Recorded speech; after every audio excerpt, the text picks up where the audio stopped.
Work-based learning.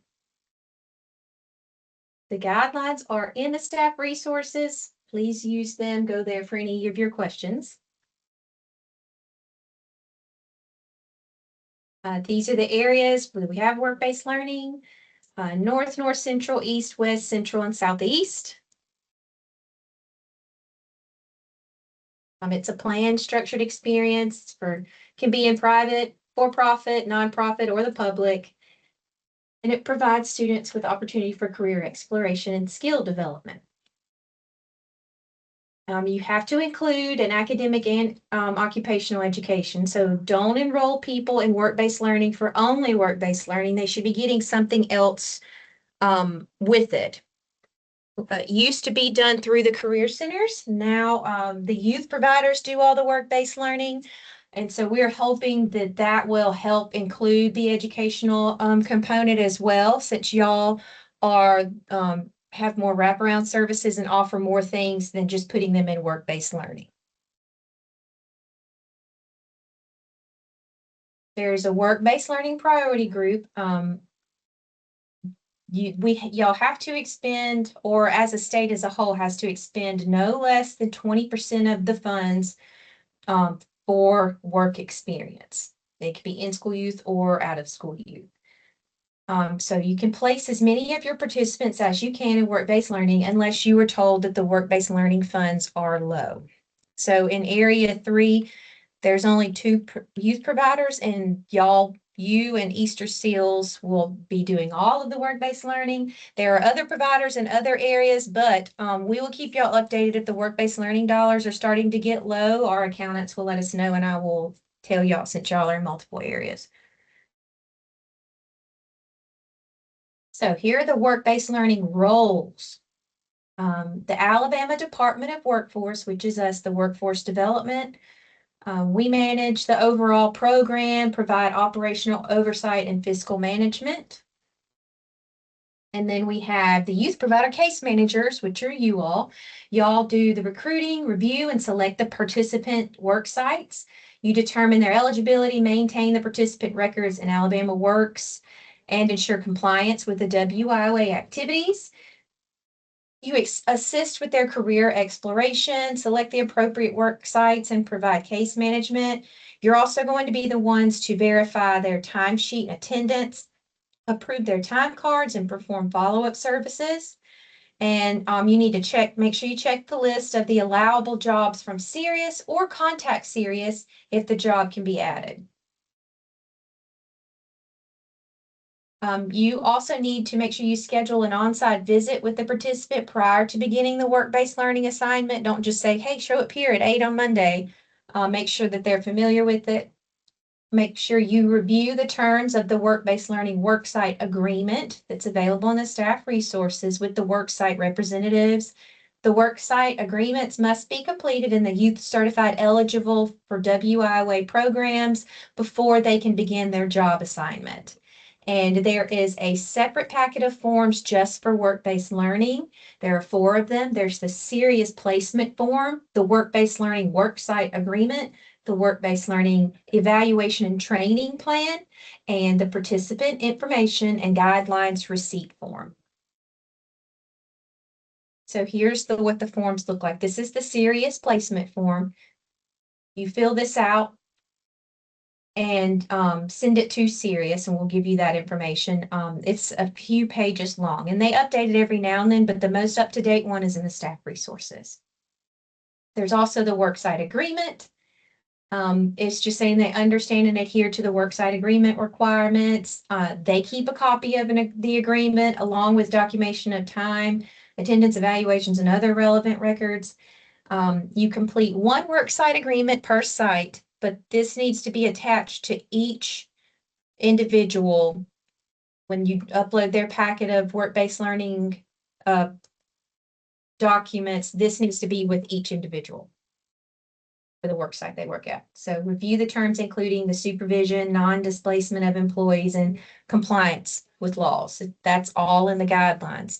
The work-based learning guidelines are going to be both for participants and for the work sites, so everybody can understand what their responsibilities are. This is the training and evaluation plan. You need to develop and agree on a worksite job description, and it will be on here, as well as on the serious workforce placement form. And it's just going to say what their tasks and responsibilities. It also have all the participants' name, state ID, their job, their work site, who their supervisor is, who's the case manager is, their start dates, and all of that, and then performance expectations on it. There is also the work-based learning participant program information and guidelines receipt. There is this brochure available in the staff resources that you can give to the participant, and then they can also have the guidelines, and then they're going to sign this form saying that they understand everything that's in the brochure.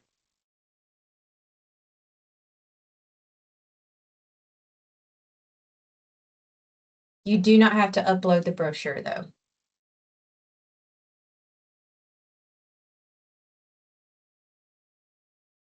So the forms you're uploading for work-based learning are the serious workforce development placement form, the worksite agreement, the training and evaluation plan. There's a beginning, a mid, and an end, and the participant requirements and expectations receipt form. These can be uploaded as one document, kind of like their eligibility forms. This can be their work-based learning forms. Okay, so for case managers, you need to review all required paperwork with the employers and the participants, upload the signed forms into the participant documents in Alabama Works. And the blank forms are available in the staff resources. There's the participant program information and guidelines. You discuss that with the youth and have them sign their receipt form. You go over the training and evaluation plan with the youth and the work site and sign it and upload. The work site agreement is with the work site, sign that and upload. And the serious placement form that is sent to WF onboarding at seriousstaffing.com. Then you will enter the service code for work-based learning, which is the 425 work experience paid. The provider for this service will be Serious Workforce, not you. You will be the provider for everything else, but for work-based learning, it will be Serious. And then for ITAs, it will be wherever they're going to the ITA. So for the worksite job description, update the description if any of the participants' duties change, and then let Serious know if the job description or the duties have changed. For the worksite supervisor, they're required to utilize the work-based learning training and evaluation plan to assess the participant employability, workplace, and career-specific skills. They have to do these evaluations. We've seen several times where it'll be filled out at the beginning and then it's never touched again, but they have to fill them out. There's a beginning, a mid, and an end to show the progress of the work-based learning participant.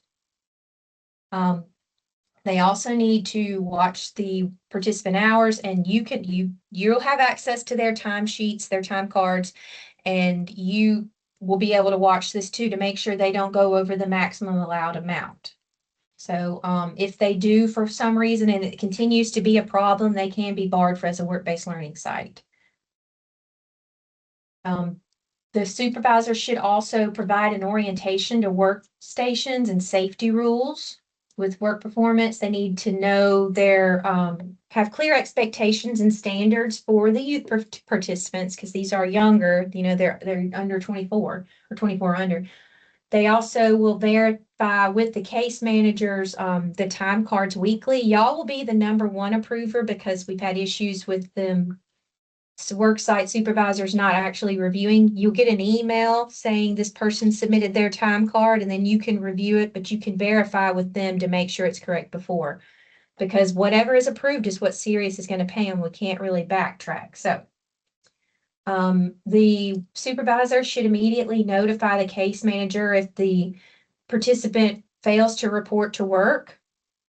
And they need to schedule an on-site visit with the participant prior to beginning the work-based learning assignment. And they should meet with them to explain before they start the work as well.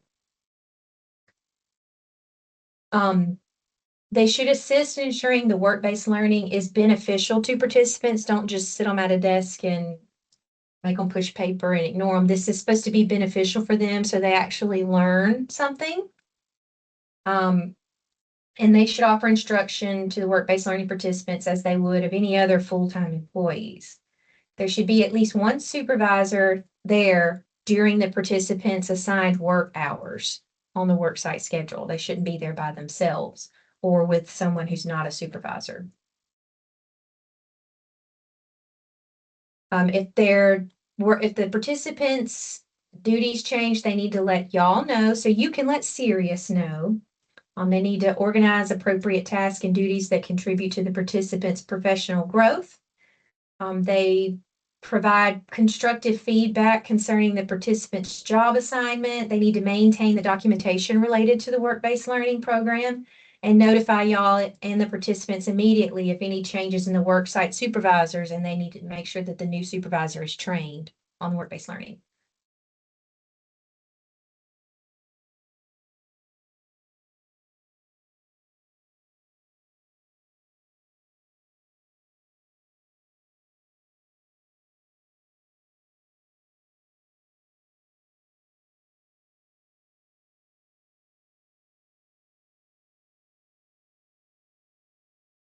Okay, so for the worksite orientation, the participant to staff, introduce the participant to the staff and provide a comprehensive description. They need to demonstrate the task and conduct a supervised layout, explain the safety rules, the work schedules, the break times, and other key information, outline the work rules, the dress codes, and expected behaviors, provide emergency procedures and injury reporting protocols, maintain emergency contact information for the participant. And this is our payroll vendor for work-based learning. So all of the wages for work-based learning are paid by Sirius Workforce directly to the individual. So the participants are technically employees of Sirius Workforce. They take all the responsibility for any accidents that happen or unemployment insurance or anything like that. All of that goes through Sirius. Where they're working is just their work site. So if you have any issues at all, Sirius needs to be contacted. All right, so for work-based learning policies for eligibility, some of this is newer, but we're going ahead and releasing it. So they have to be WIOA eligible as an out-of-school or an in-school youth by the WIOA youth provider. For work-based learning, they need to be between 16 and 24 years old. So if they're WIOA eligible in-school or out-of-school youth with these exceptions. So for high school students, they should graduate high school before being placed in work-based learning. You can go ahead and do their eligibility and provide them services, and they can still be eligible as an in-school youth, but we would like for them to have graduated high school before they start their work-based learning assignment. Proof of graduation withdrawal form should be uploaded to show the participant is not currently in high school. They should be ready for either full-time employment, OJT, or occupational skills training or post-secondary when they complete work-based learning.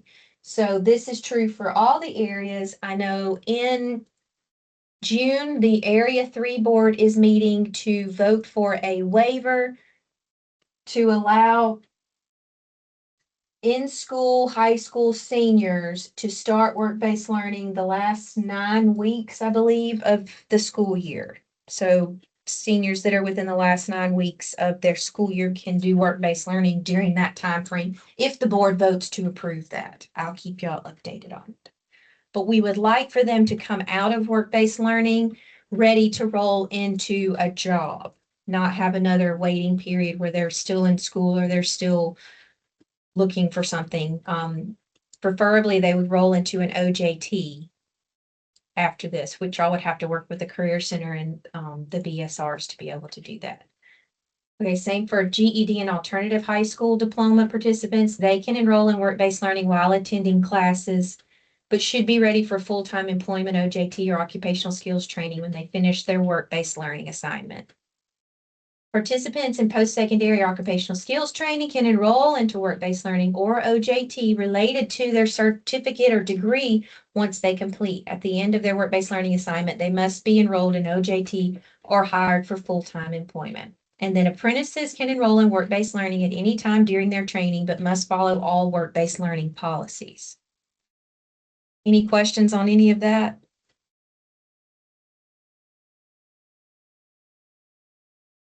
Okay.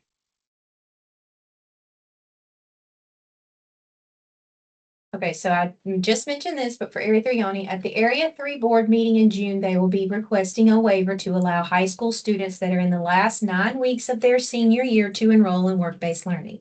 This would begin on July 1st, 2026 with the new program year. All right. For assessments with work-based learning, youth providers will conduct comprehensive assessments to determine work-based learning needs. These include the TABE, the ISS, objective assessment, et cetera, things y'all are already doing for eligibility to determine the appropriate work-based learning assignment to match the participant's career goals. Basic skills deficient participants should receive remediation during their work-based learning assignment. This is just to help them, because basic skills deficient is below the ninth grade level. So hopefully they can receive some remediation to bring them up, and it would help them get a job later on. Make sure that when you are selecting a work site or they are selecting a work site, that it does match what their ISS says they want to do. If they say they want to be a nurse, don't put them at a manufacturing job. That should be something that aligns with what their career goals are.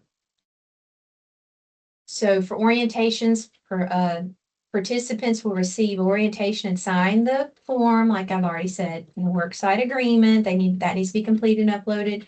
Onboarding, complete the placement form and send it to the email address, this onboarding email address. And then for the training and evaluation plan, these are at the beginning, midpoint, which is 195 hours, and at the end, at the 360 mark. That's not, the end is 390, but we want it done right before they complete. So the worksite should complete the final evaluation training plan when the participant leaves, whether they completed their assignment or not. So if they just stop going to work or they quit, we still need a completed training and evaluation form. And each time it's completed, you need to upload it into the participants' documents. All participants must have a job or enroll into training upon the completion of work-based learning. Work-based learning should take place at the end of participants' enrollment and relate to the goals they have on their ISS. We had a lot of issues with work-based learning participants just being placed in jobs just to help the employers, and it didn't have anything to do with what they wanted to do, or it was mainly to help the employers, it seemed like, than the participants. And work-based learning is supposed to be a training opportunity for them to learn about a job that they are interested in. So there are prohibited activities for work-based learning. Nepotism, there's no relatives of administrative staff or work-based or worksite supervisors can be hired. Political activities, they can't engage in political activities during work hours. With religious or anti-religious, they can't participate in religious or anti-religious activities. Sometimes we've had daycares that are located in churches, or even participants that are going and working like janitorial type things in churches. That's fine. They just can't participate during like a church service or things like that. For donation of wages, participants can't be required to contribute their wages. First, fundraising activities are not permitted for participants. This includes any form of fundraising, like selling tickets, stuffing envelopes with fundraising literature, and etc. For hazardous conditions, work must not involve unsafe or unhealthy environments. This shouldn't happen, but you have to make sure that the site is approved by Sirius before you can place them in it anyway. So they're going to be watching out for those kind of hazardous materials or conditions or anything like that. They just won't allow them to work at a site that is not safe. For discrimination, participants must not work in environments where discrimination is evident. Participants should not replace or reduce the work schedule of regular employees. Individuals already employed by the work site are not eligible for the work-based learning program. Funds provided for work experience may not be used to aid in the filling of a job opening directly or indirectly that is vacant because the former occupant is on strike or being locked out in the course of a labor dispute.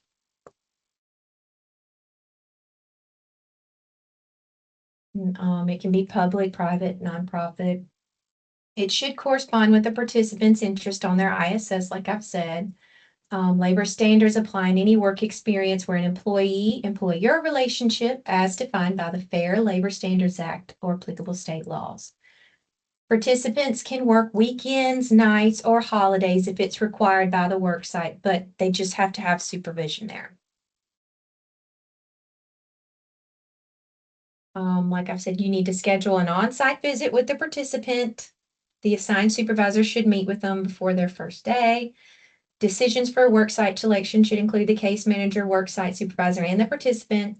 The worksite will designate full-time employee as a contact person who will be responsible for answering inquiries at the worksite and be available for assistance with resolution of worksite problems. The worksite has to agree that if the work-based learning participant should accidentally damage equipment or property, no damages will be chargeable to the participants, the youth provider, or serious workforce. However, this participant may be held responsible for the willful destruction of equipment or property. The assignment to a worksite shall not exceed 390 hours. That's the maximum amount, and only 32 hours maximum per week.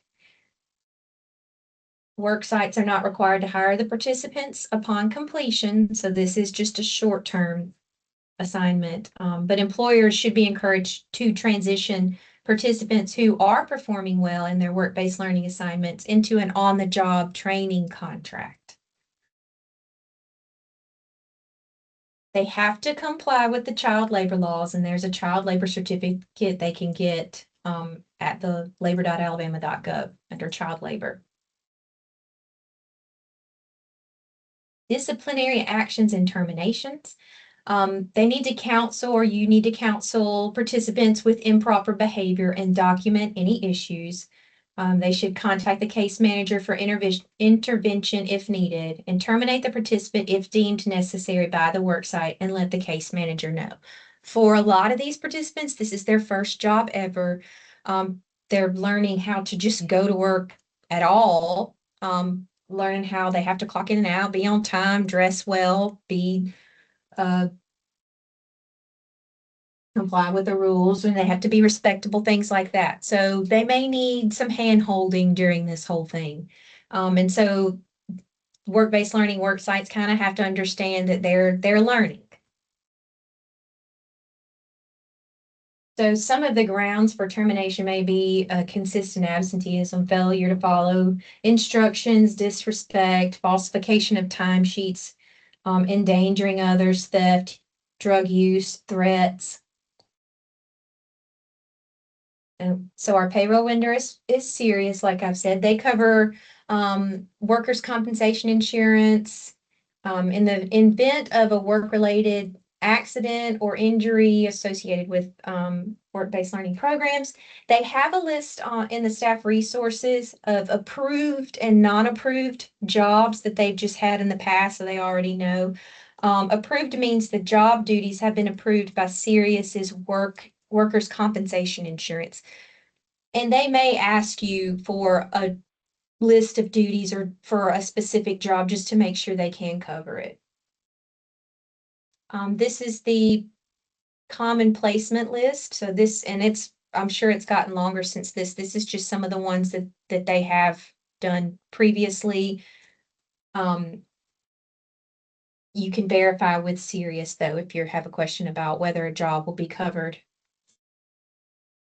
These are some of the ones that they can't cover for various reasons, for insurance things. There's certain that can only be so high off the ground, or they can't drive, or there's all these things that are yeses and nos. Like they could do the job, but they can't do this or whatever. So just communicate with Sirius and they will let you know. For the onboarding placement form, once the eligibility is complete, the case manager will fill out the placement form and you'll send it to the address at least 5 days before the start date. They can do it quicker. They just ask for a little grace period, which Scott has said that, Scott Hotardis, he's one of the ones at Sirius, has said that, they could do it within like the same day if you get it to them on time. They have very quick turnaround and they're very easy to work with and they'll answer any questions you have. So some of the highlights for the Sirius placement form. Make sure you include the local area number. So if you're 3 or 4 or 5, and whether it's an in-school youth or out-of-school youth, so they make sure they invoice from the correct funds. For the timesheet approvers, timesheet approver number 1 is you, the case manager, and timesheet approver number 2 can be your supervisor or just a backup there at your location in case you're out.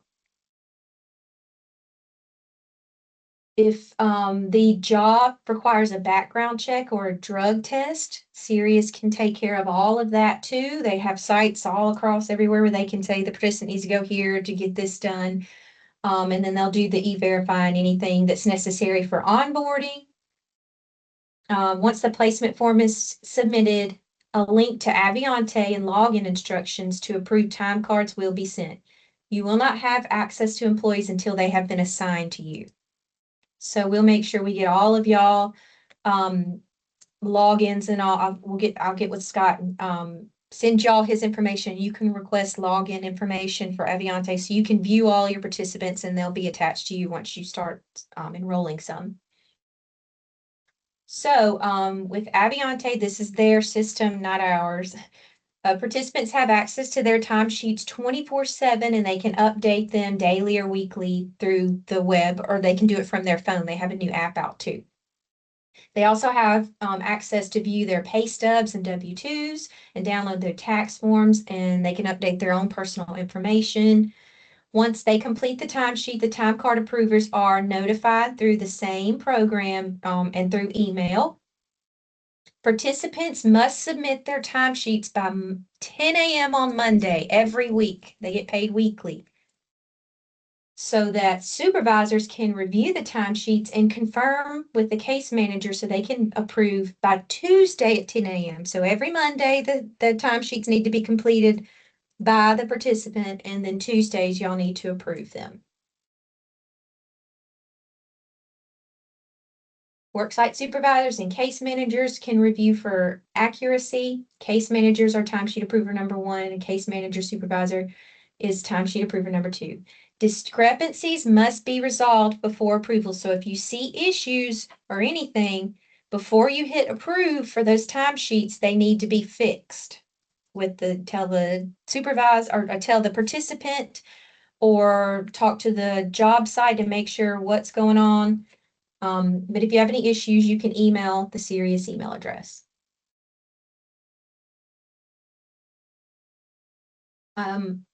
We have this form. It's not required. It's a worksite supervisor's timesheet. If they want to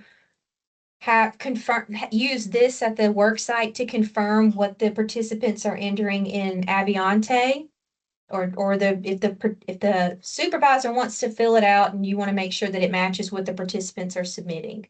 Again, you don't have to use it. It's just an option because some work sites have requested like an actual timesheet. Okay, payroll. So participants can earn between $7.25 and $19.66 per hour, depending on the job and the local area. Wages should be comparable to the pay of other employees in the same position. So if they're going into an entry-level position and that person is making $12 an hour, they should be making $12 an hour. Weekly payments are made on Friday through direct deposit or pay card. So they can have direct deposit into a bank. If they don't have a bank account, they can do like a preloaded Visa and do it that way. But we suggest, as part of their financial literacy, if they don't have a bank account, to help them set up a bank account so that because they'll need it once they get a permanent job. Participants are only paid for the hours worked. They're not paid for lunch, breaks, or any time off. So the forms you need to upload, again, for Work-based learning are the placement form, the worksite agreement, the training and evaluation plan, and the requirements and expectations receipt form. Are there any questions about work-based learning?